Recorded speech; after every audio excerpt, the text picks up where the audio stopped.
আকাশবাণী আগরতলা স্থানীয় সংবাদ পড়ছি নবনীতা বণিক। প্রধানমন্ত্রী নরেন্দ্র মোদী আজ বিহার সফরে যাবেন। তিনি নালন্দা জেলার রাজগীরে নালন্দা বিশ্ববিদ্যালয়ের নতুন ক্যাম্পাসের উদ্বোধন করবেন।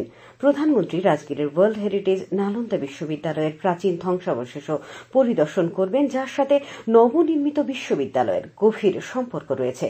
নালন্দা ইউনিভার্সিটি ভারত এবং পূর্ব এশিয়া সামিট দেশগুলির মধ্যে যৌথ সহযোগিতামূলকভাবে গড়া হয়েছে।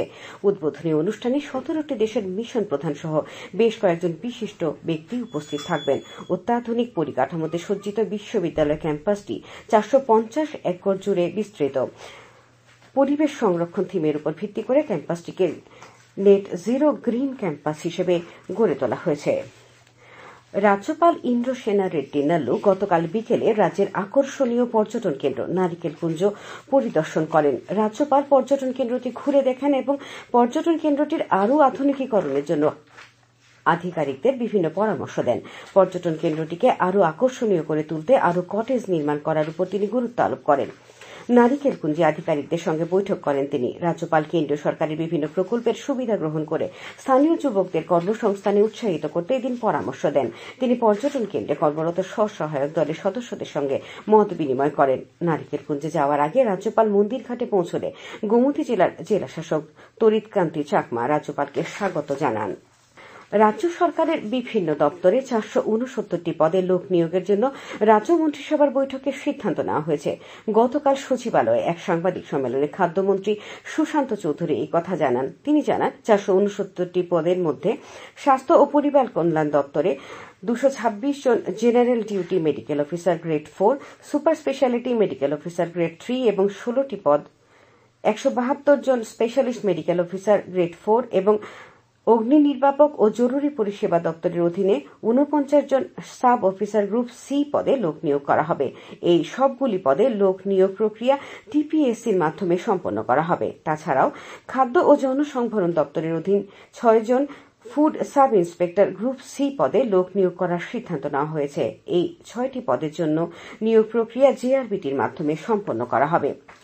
আসন্ন ত্রিস্তরীয় পঞ্চায়েত নির্বাচনকে সার্বিকভাবে সম্পন্ন করার লক্ষ্যে গতকাল গোমতী জেলা শাসকের অফিস কনফারেন্স হলে এক গুরুত্বপূর্ণ বৈঠক অনুষ্ঠিত হয়।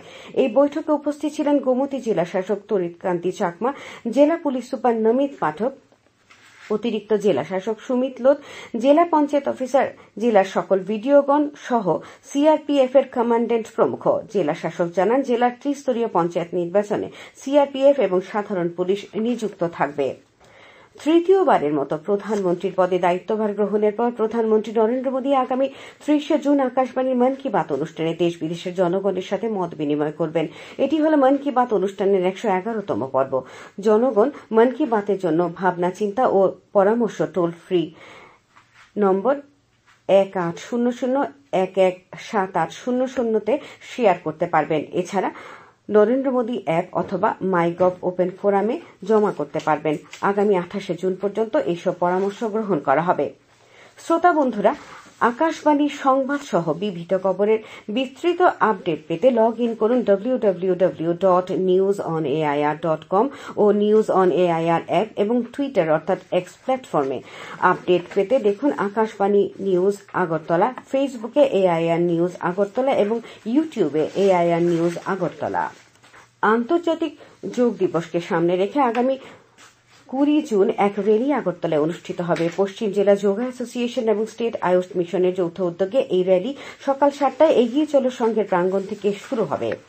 আন্তর্জাতিক যোগ দিবস উপলক্ষে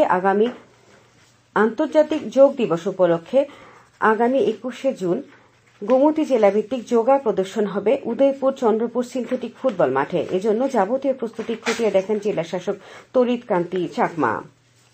খেলার খবর, কাজাকিস্তানে অনুষ্ঠিত অনূর্ধ্ব 10 বছরের এশিয়ান যুব মেয়েদের দাবা প্রতিযোগিতায় 8ম রাউন্ডে গতকাল জয় পেল রাজ্যের আন্তর্জাতিক দাবাড়ু আরাধ্যা দাস।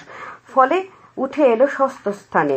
8ম রাউন্ডে ভিয়েতনামের দাবাড়ু গোছেগা দুতুংকে হারায় আরাধ্যা।